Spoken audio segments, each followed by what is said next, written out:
Hello, and welcome to The Mind of a Therapist, a podcast where I interview psychotherapists and helping professionals and what they're passionate about in order to provide you with messages of encouragement and hope. I'm your host, Andrew Earl.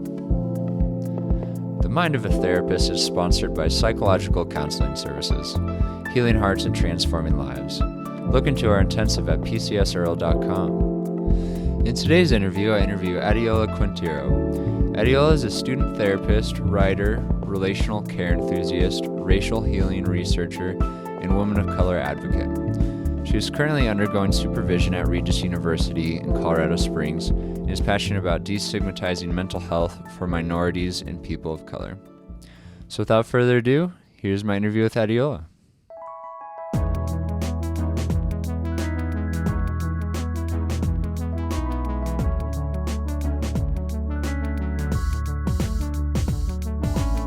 All right, so Adeola, thanks for being on the podcast today.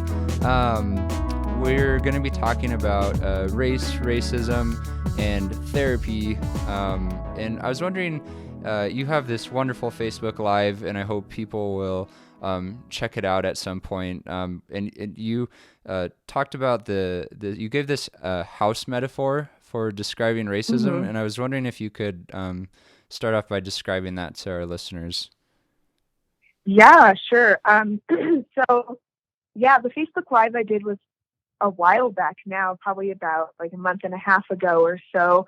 But I really just went on to share my personal story with, being an African-American woman and being, excuse me, my throat, and being a first generation Nigerian American. And so with sharing my story, I like to use tons of analogies. Like, I just love analogies.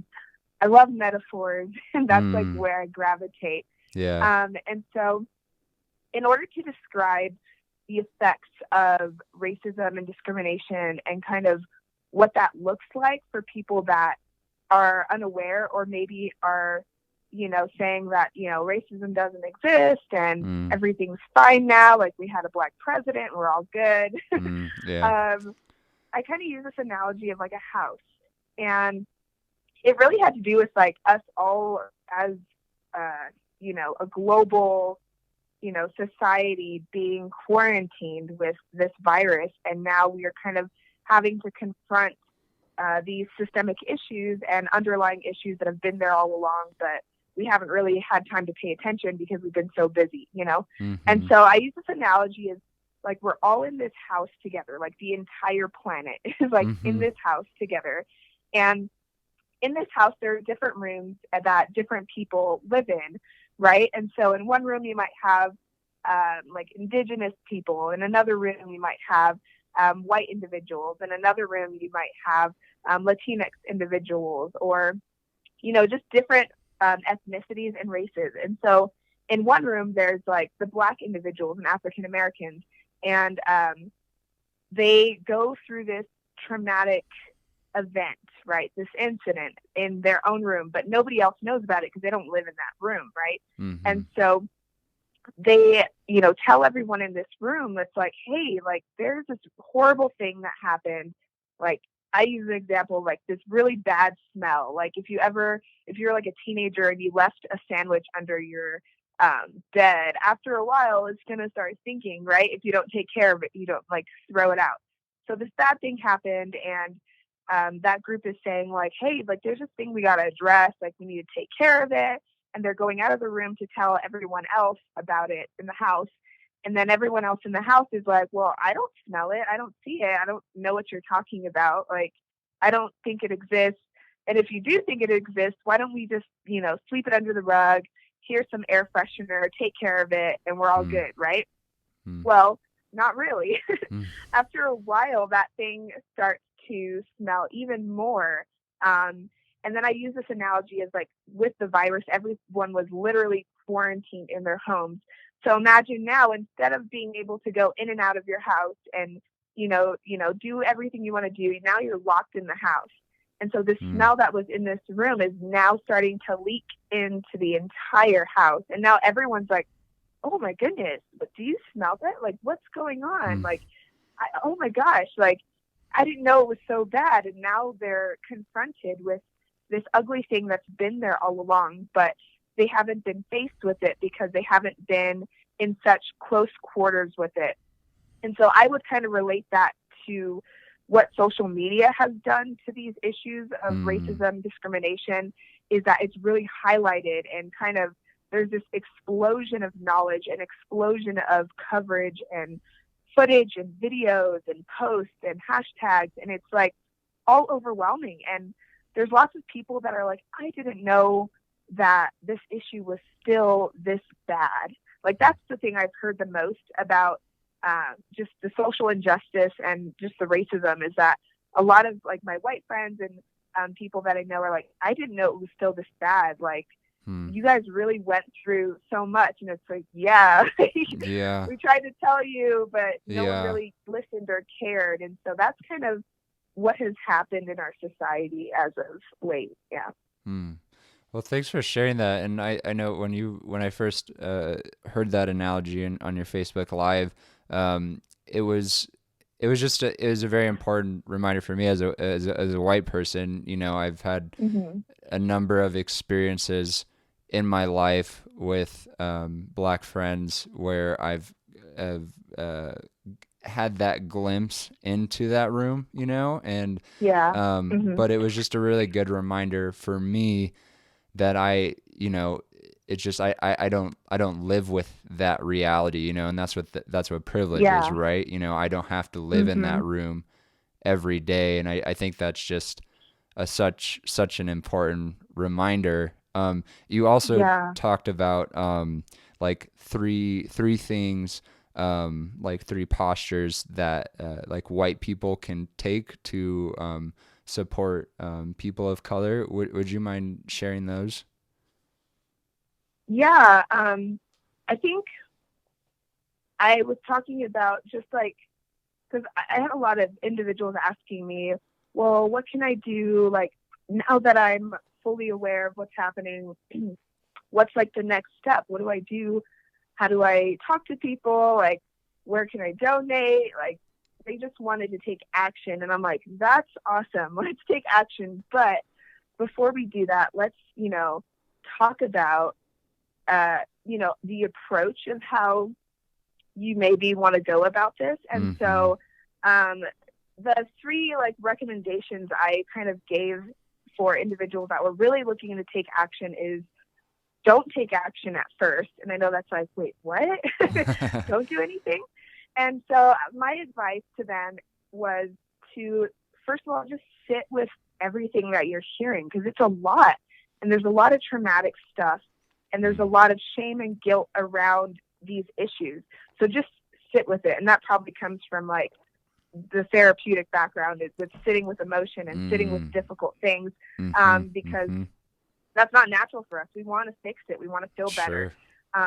But in order for this issue to really fully be addressed, we have to have an even wider scope of what's going on. We have to examine our own, role in what's happening and our approach. So that was the first thing I said, is think about your approach. Like, what is it that you're looking to do? Like, are you looking to like feel better? Are you looking to enact some kind of change in your community? Are you looking to, raise your kids in a world where they know difference and they appreciate differences? Like, what are you looking to do with this information that you've heard about? So the first thing I said was think about your approach. The second thing I recommended was to listen. And this is also a hard one for us, as a world, is to listen to others. We all want to talk. We all want to say our 2 cents. We all have our opinions on, everything from like what kind of burger is best to like when to have babies. Like, right? We have our opinions. And so I just said, really listen to individuals that maybe you might not have heard of before, or, heard their stories before.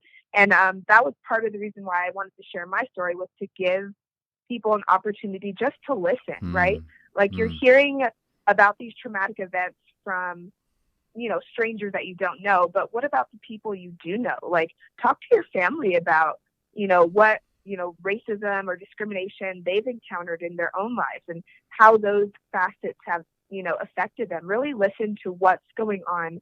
So you have a more well-rounded approach to how you want to, address this issue. And then the third thing I said was to learn.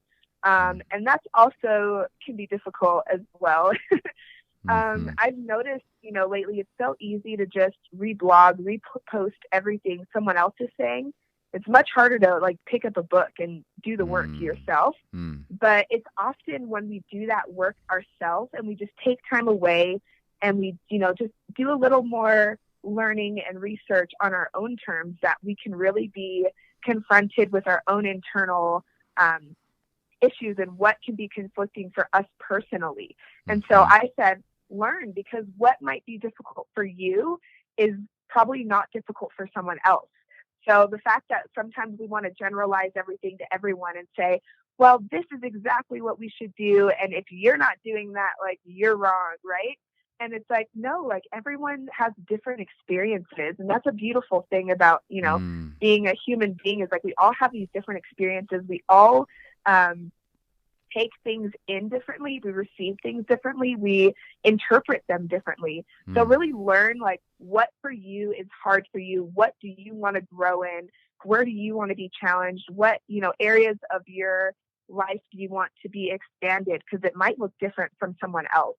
And so I would say before you do anything, before you, start, protesting or donating to causes, just sit with those three things. So think about your approach, listen to different perspectives that you might not have considered before, and take time to learn and see what would be beneficial for yourself with race and racism and all of these issues. And then after doing all that, if you finally know, like, this is the area I feel I can affect change, then take action. Action is like the love language of the Black community. We're very like action oriented. And like, when you think of like the 5 love languages, there's the acts of service. That's definitely like a big one for a lot of Black individuals that I've talked to, is like, if you do something for me, oh, I know that you love me.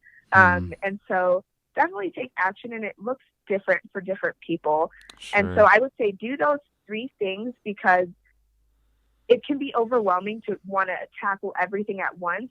And I don't really think we're meant to do every single thing at once. There's like a billion causes out there in the world, right? And we can't do them all. So think about the area that you want to affect change and the area you want to, grow in and participate in. Oh, yeah. I appreciate those 3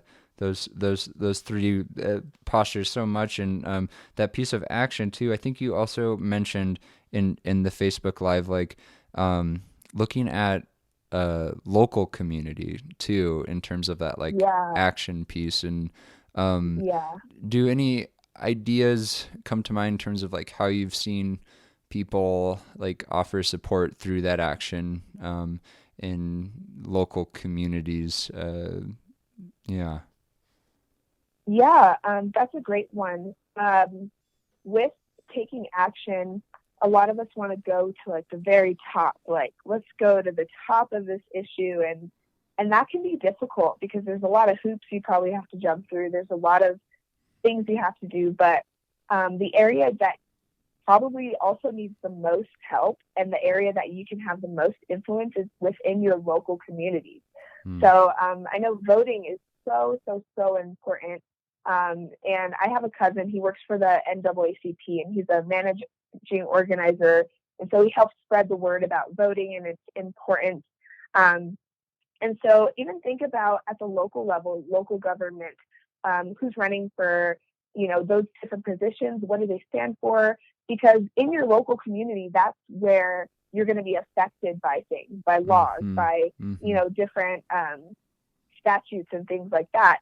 And we don't think too much about that, but that's where most of the impacts happen, is at the local community. So look into what organizations are near you and what they stand for, what they're doing. And it's like in your own place of influence, say your own place of work. Like, I'm a preschool teacher as well, so I work at a school. And I've been thinking a lot about the ways in which I can help, my school with the different protocols they already have in place, their procedures, their statements about diversity and things like that, how I can help support them in those areas, how I can help them, maintain the standards that they've set. And if I'm noticing like areas that like, hey, like maybe you guys aren't upholding the standards that you set for yourselves, like that's an area I want to work on, bringing things up with them and holding people accountable to what they're already saying, or maybe what they're not doing or thinking of. So really the local level is an area like just go around your neighborhood, look around what organizations are there. Google is like your best friend. I think I've said that so much. Like there's no excuse. We can Google like everything nowadays. So Yeah. just Google like local, communities, nonprofits are amazing. Look for nonprofits. Yeah. Look for I know that recently there was in Colorado Springs, they had some protests going, and I was following a page and they're like, oh, we're going to City Hall because they're voting on this important document today and we need to go out and support. And I was like, that is so amazing. Like I never thought about like at the local level doing something like that, and that I can have an impact, within my local Congress. And so that's what I would say is look for what's already around you and look where you can participate. Well, thanks so much for that. I follow Ralph Nader, and I don't know if you're familiar with him, but he's a politician, and he's very very focused on that civic engagement, political engagement, and it's like our system, as many flaws as it has, our political system, it can be responsive to the people. It's set up in a way, especially on that local level, as you're talking about. And what you were mentioning with that three-prong posture of approach, what am I to do, listening and learning, and really sitting with your feelings throughout that process. I think it's just such a tool in then moving into the community, moving into action, as you were mentioning earlier. Another were you gonna say something? Oh, just really quickly. Yeah. Another thing with like, I think why I've been thinking about those three postures is that when there's a huge event and everyone is like all about it, right? Like we're very on this like trending, train, like, oh, this is trending this week and now it's not. And this is trending this week. Like, I don't see as many like Black Lives Matter posts or hashtags or whatever. And it's like, that's why I say really think about your intent with what you're doing, because you can get burnt out if you're trying to do everything. And if you're going like 100 miles an hour on one cause that you just heard about, and you're not sitting with everything, you're not researching, you're not digging in a little deeper, you can get burnt out and then feel very hopeless as far as what you can actually do, because you might be operating at a top level or surface level, and you might not really be thinking in deeper to find, the root of what's happening. So in order not to get burnt out, just like pick one thing. That's very important. But I just wanted to add that. Oh, thank you. Yeah, that seems like just such a great message for in so many spheres of life, rather than operating on that surface level. Really getting into the depths and focusing on that one piece at a time. So another piece that I was curious if you'd talk on would be microaggressions. You talked about microaggressions having to be unlearned. Maybe to start off, could you define a microaggression, and then talk about what you mean by have to be unlearned? Yeah. So that's a great question. So microaggression is, I'll give like the technical definition, and then I'll give like my my little analogy of microaggressions and some examples. Oh, perfect. So microaggressions is like a term that describes like the verbal, behavioral, or environmental issues that happen. They could be intentional or unintentional, and they communicate like a hostile, derogatory, or negative, prejudicial slight or insult towards like a group of people or an individual or a marginalized group. So that's like the scientific definition. How I like to describe microaggressions is like, imagine that here's another analogy. Imagine you're going camping, and when you go camping with a bunch of people, or maybe you went to like a summer camp with a bunch of different kids, there's always like one person that gets bitten up by tons of mosquitoes. Like they have a miserable time. Like they're like, oh my gosh, and they're slathered with all kinds of, ointments to stop scratching themselves, and they're just miserable and they don't want to do anything. And then you have another individual who like no mosquitoes ever bite them. They're just like swimming, they're going hiking, like they're doing their thing, and they're like, oh, this camping trip's amazing, right? Like it's so great. And the person like that's all bitten up, like, no, this is the worst experience. Like you're not getting bit by any mosquitoes. And they're like, no, I'm fine, I'm good. And so I like to describe microaggressions as this mosquito bite. And this is not a new idea. I found like this YouTube video that really describes what I'm talking about. But it's like a mosquito bite. Mosquito bites, when you get like one mosquito bite, it's like, okay, that was annoying and it might itch a little, but you can probably be okay because it's just one, right? But if you start to get a couple more at like different parts of your body, then you're like, oh my gosh, like my foot's itching and my shoulder, and like it's all over. So now it's more of like an irritant, and you have to like work really hard to try not to scratch it, to irritate it. But you feel it, like you feel that irritation there, and it bothers you. And if you do scratch at it more, then that's when you get like a scar, right? Like I know a lot of parents are like, don't scratch that. Like if you get chickenpox, don't scratch it. You're gonna get scars all over you. And so microaggressions can sound like, I give the example of like, as being a Black woman growing up, I grew up in predominantly white communities, and I was, the minority of minorities there. So for me, microaggression sounded like somebody telling me, wow, you speak really well for a Black girl, right? And so if you think about that comment that's made, it sounds like, okay, yeah, that's nice, right?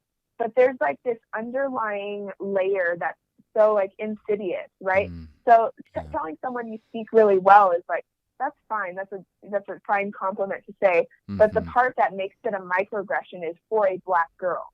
So there's something in that last half that's saying, oh, as a Black person, they don't speak as well. They're not as eloquent. They might, maybe not be as intelligent, or, there's something in that kind of makes the Black person feel less than, and attribute their maybe abilities of speaking well or being intelligent due to like a white community or white social standard, right? Is that, oh, in order to speak well, to be intelligent, to do well, to succeed in life, you have to either be white or be surrounded, or due to like the whiteness in our culture. And so microaggressions like that, you hear them and you're like, okay. But then it bothers you because as like a person of color, you start thinking, well, am I not like smart, just as a person? Like, are Black people not seen as intelligent? Are they not seen as eloquent, speakers? Are they seen as less than in our society? And so that comment, like if you hear it like over and over and over again, it starts to do something, and you might internalize, which means take that in, and it changes the way you interact with individuals. It changes the way you interact with the world. And for example, like as a Black girl, I might, be more conscious of how I speak in front of others, because I don't want to be seen as a person that's less than, or be seen as that negative stereotype that someone might have built in their head about Black people being less than, or not well spoken, or, not as intelligent. So I might, have internalized that message, and that might have caused me to interact with individuals and make sure I'm always, speaking well in front of others, and always, using the right language and using the right terms and all of that kind of stuff, and not using any slang because I don't want to be seen, you know, in a Mm. negative light. And so that's kind of like the impact of what microaggressions do. Yeah. But there's different types. It's not just racial. It can be, you know, based on your gender, based Yeah. on your sex. You know, there's different types of microaggressions.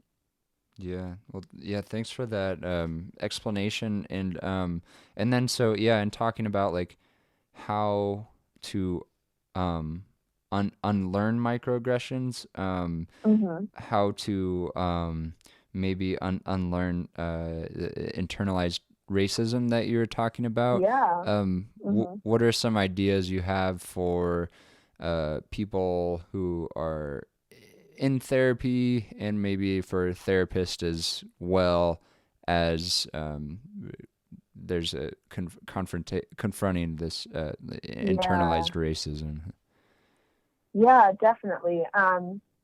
There can be a lot of anxiety around pointing out that something hurt you, right? Or that something made you feel negatively, right? So Mm, even trying to confront microaggressions, there can be a lot of anxiety around that, right? Because it's kind of, you know, you're talking about you as a person, you're talking about, you know, your value and your worth and how you want to be seen and treated. And so something I talked with a couple of my girlfriends a couple weeks back about microaggressions. We had like this chat and we were talking about them. And I'm like, something that I've learned really helps me when a microaggression comes up and somebody says something to me and I'm like, oh, that was strange, is um, when someone says something that is a microaggression and you feel that like sting, that mosquito bite, right? Like you mm, feel a little irritated by it and you're like, I don't know what to do. How do I address it without getting upset? I usually say take a pause. So before you even address it, like pause and really think about like, okay, this did hurt me. This did sting a bit, and I don't like it. And so part of that is like establishing your boundaries too. And so mm, after pause, I would say don't educate people necessarily on like why what they said was wrong because people get very offended. If you ever mm, notice, if you say something negative to someone, like if somebody called me racist or said something offensive, I would probably get upset and be like, wait, I'm not, you know. So we don't want to go down that route. mm, So I would mm, say pause and I would ask that person about their intent. So if someone said like, oh, you speak so well for a white girl, I would just respond, well, I pause first, and then I'd respond and say, what do you mean by that? Right? mm-hmm. It's a very simple question. It's not very threatening either. It's more of a curiosity question. Because often what happens too is the people that are engaged in microaggressions don't know that they're doing it. So there's Yeah. not like, oh yeah, I'm gonna go microaggress tons of people today. Like I'm Yeah. gonna say everything. You know, nobody thinks that way. It's just the way we're all brought up in our different backgrounds and cultures, Mm, or we're not exposed to different, you know, cultures or ethnicities, and there's curiosity there, but the way we may be commenting or asking questions on things could be offensive. And so by asking that individual, what do you mean by that?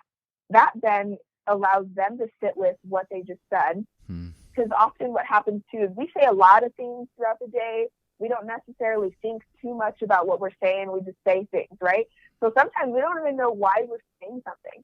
So if they hear that question, like, why, oh, what did I mean by that? And then they start to think, man, maybe that was offensive, or maybe I need to think about, you know, the comments I make before I make them to somebody.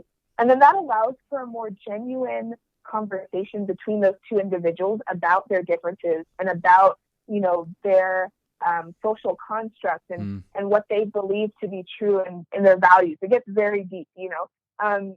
But I say that to help people that are, you know, dealing with these microaggressions to really, it takes the pressure off you, it takes that anxiety off you, and it allows for more openness and more authenticity and, you know, maybe even a little healing around that because you're taking a little bit of your power back when you take the pressure off yourself and put it back onto the other person by asking that question. mm, And it allows us to think more deeply about the things that we say and what we mean when we're saying things that we mean.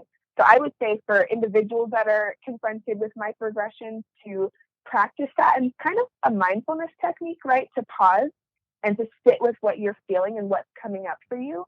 But really to engage in authentic conversations, you can ask that person, like, well, what was your intent? What did you mean by that?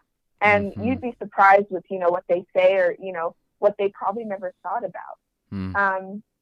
I know you asked about like how therapists can help with unlearning these things. Is that what you said? Yeah. I think that was the second part. Mm-hmm. Yeah. So I would say like the same thing I'm saying about the individual that is confronted. I would say, like, as a therapist, even sit with your own values and your own beliefs on different populations, whether it be like the indigenous Native American population, or whether it be like Asian American population, or any population that maybe you're not as familiar with, right? Because there's lots of stereotypes that we learned growing up, and we'd be surprised at how they come out, even though we think like, oh, I don't really feel that way, but they come out in these insidious ways because they're ingrained in our society.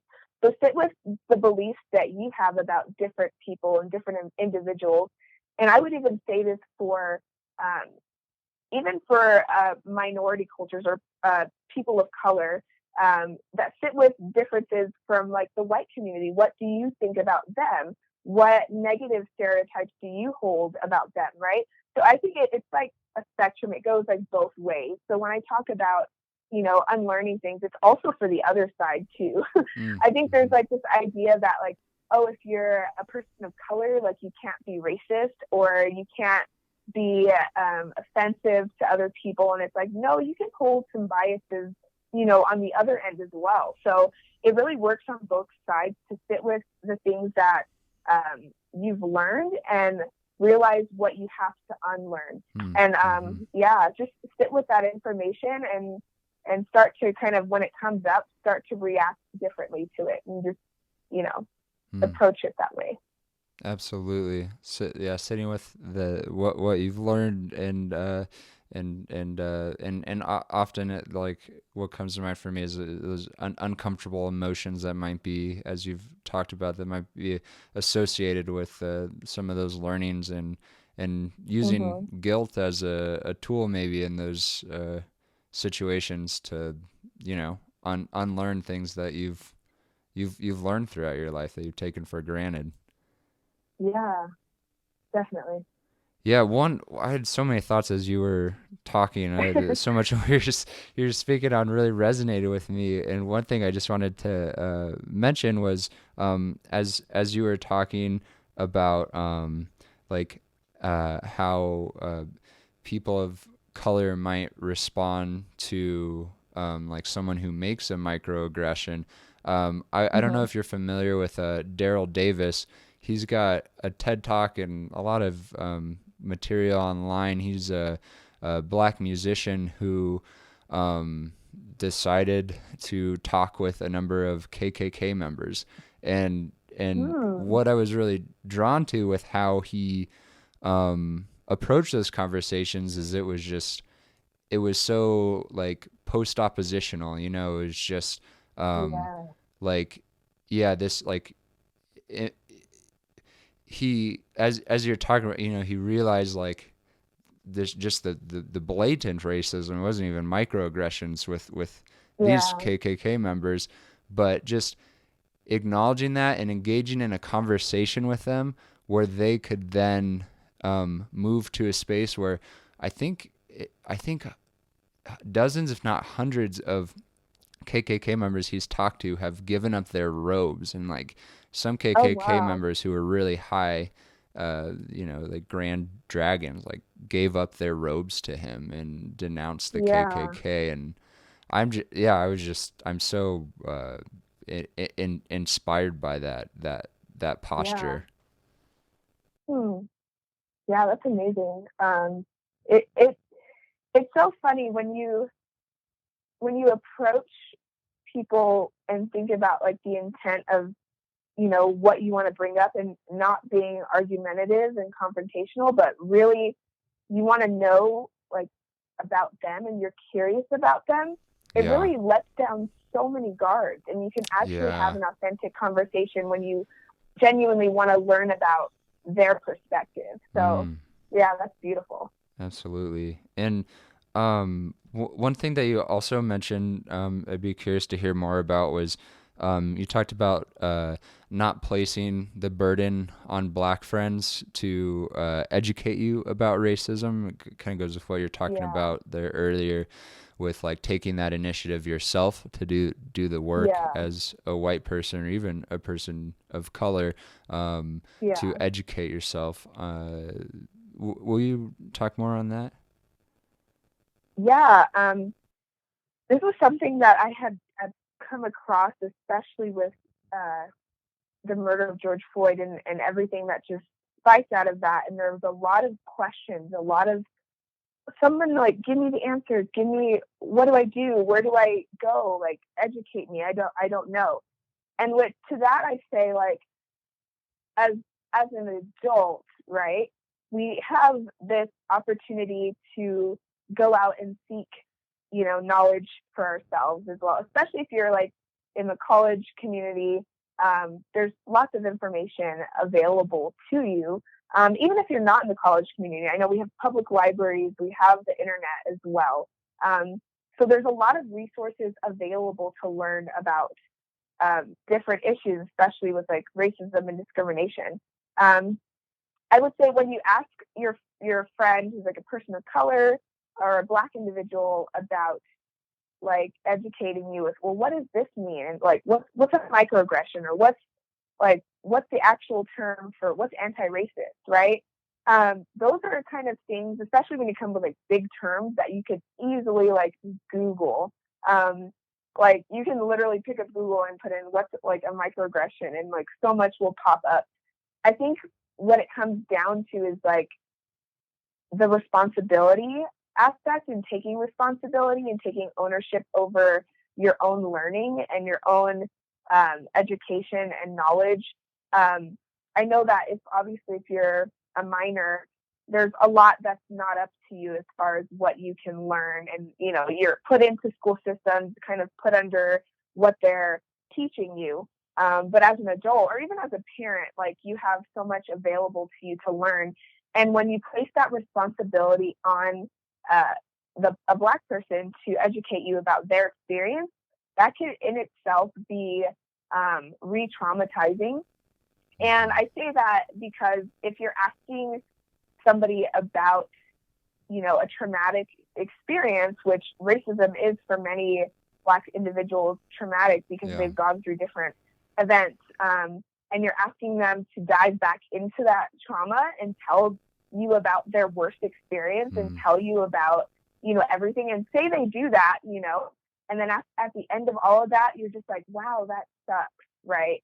And you just walk away from that. Like you just opened a big wound for them that maybe they're still working on. And you're not necessarily in the position to help fix that, right? So you're opening a wound, and you're asking them at the same time while they're wounded to explain like the pain that they're feeling. So it's kind of like a little messed up, I think, if it's like you're asking someone to share the most hurtful thing that's happened to them, and then you may still at the end of that not understand that experience. And that's just the reality. We won't ever fully understand someone else's experience. Yeah. Hmm. Um, Hmm. but what we can do is get a good grasp of our own experience and listen to differences. Um, Hmm. and so when we're asking others to educate them about, their experience, especially if there's like a power differential, right? So if a man is asking a woman to tell him more about like the female experience, like he wants to know, and she's saying everything and she's telling him, but then at the end of it, there's still like a power differential because we still live in like a patriarchal society where the male is still more valued, and things like that. It could still have like some negative repercussions, especially if that person at the end of it is not going to do their own work. They just expect that person to do all the work for them, to Mm. teach them all the things, and they're not going to take any personal responsibility for, how they operate in that system as well. Sure. So Yeah. is what you're saying like for a person who has privilege in a scenario to take the responsibility themselves to look at how they participate in sexism, patriarchy, hmm racism. Is that the idea? Yeah, definitely. And I think because at the end of it, like, for example, even if a white person learns, more about racism, discrimination, they can go home. They can, and, they don't live in a black body. So they don't Hmm. walk around in the world the same way a black person does. Like, they can go to the store and not be followed around in the store. And, like, there's experiences that they might not experience because they're white. And so when asking a black person to explain their experiences, there's this aspect of, a black person can't fully get away from those experiences because they're still so ingrained in our society. They can't take off their skin, right? Yeah. But a person who's more privileged or white, like, you can live in that moment with them as they're sharing. But then once you walk away from that, like, you don't really think about it. You aren't like as impacted by it on a daily basis. And so there's something about that that's like, oh, it's like visiting, a theme park. Like, I can go there, visit the animals, and see, the monkeys and the tigers. But at the end of the day, I can go home and I can go, freely drive wherever I want. But that tiger that's sitting in there, he can't get out. Like, he's stuck in that environment. Hmm. So there's something about that to be said with, asking uh, a black person to educate you about, your experience. And I could say that even goes for any culture and any ethnicity, it'd be the Mm-hmm. same thing. Hmm. Yeah. Oh, thank you for that. I'm Yeah. wondering if there's anything that you'd like to mention now that we haven't touched on. Anything for therapists, anything for Yeah. uh, people of color who hmm uh, are struggling in the face of racism, microaggressions, internalized Yeah. racism. I would say for therapists, I think this is probably the thought I'll end with is in our field in professional marriage and family therapists, um, well, I would say in like the counseling and therapeutic world in general, there is a very low percentage of therapists of color. And so the majority of clients will most likely see a white therapist.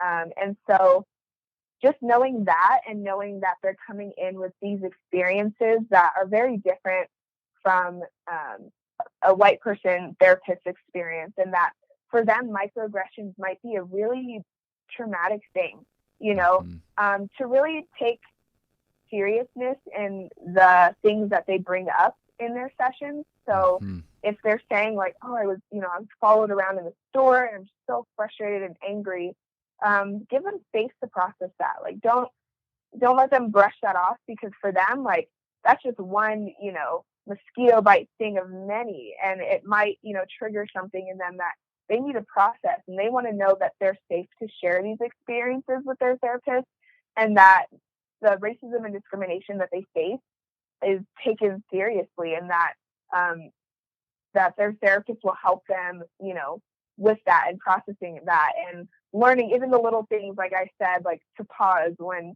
you're faced with a microaggression and ask the person, what their intention was, even things like that. So learning more about the systemic impacts of how the Black community is faced with racism and discrimination. So I would just Mm-hmm. say read more books. I always advocate for reading. I'm a big like book nerd.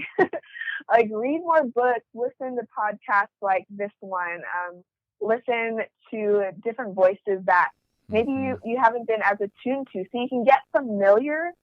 You'll never fully know the experience, but at least get familiar with the experiences that come up. So when they do come up, you're more attuned, right? Your therapist's ear is like, oh, that sounds like something I heard that someone really struggled with. Let me ask my client if this is something that's difficult for them, and Yeah. give them the space to process that. And your clients will be more open, and feel safer in your office sharing these things and processing these things.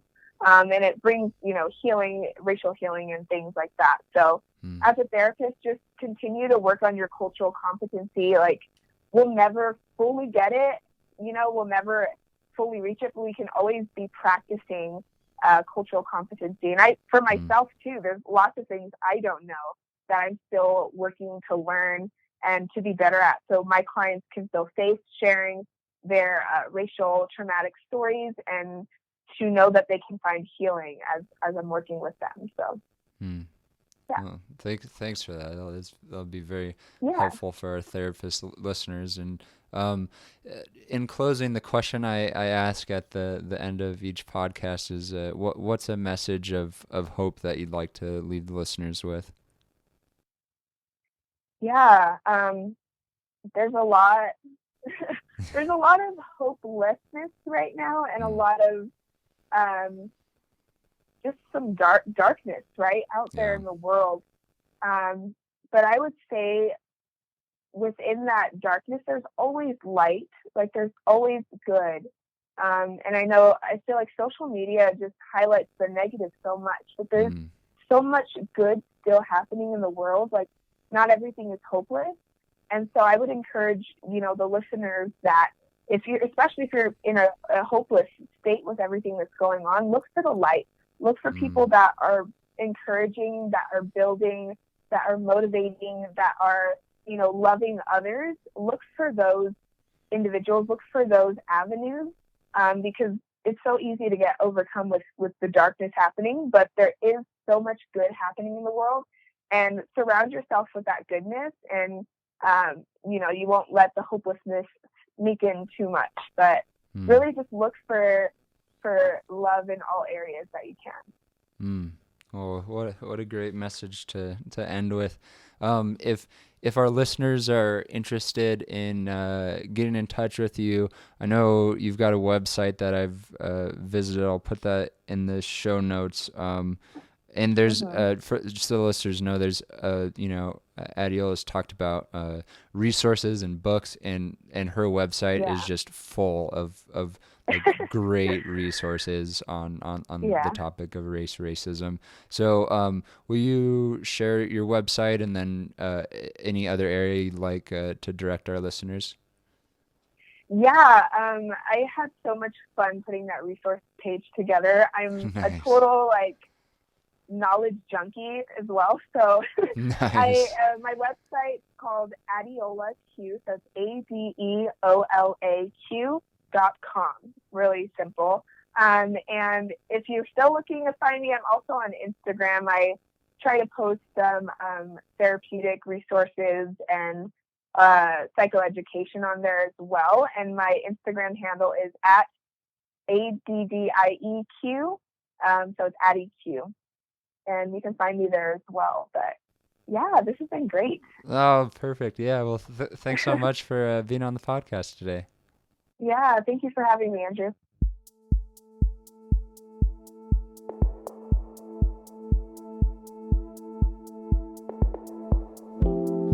Please press the subscribe button, as well as rating and reviewing our podcast. This helps others connect with what you've been hearing. If you have any questions, please contact us at themindofatherapist@gmail.com. These questions will be kept anonymous. I want to thank Eric Price for the wonderful music you hear in this podcast. Additionally, this podcast was created to provide accurate and authoritative information on the subject matter. Although we are interviewing licensed therapists, they are not your therapists. This podcast is not intended to serve as direct medical advice and should not be used as a substitute for direct professional help. It is given with the understanding that neither the host, publisher, guests, or PCS are rendering legal, clinical, or other professional information. If you need a professional, we encourage you to find one. Visit Psychology Today to connect with a licensed clinician near you.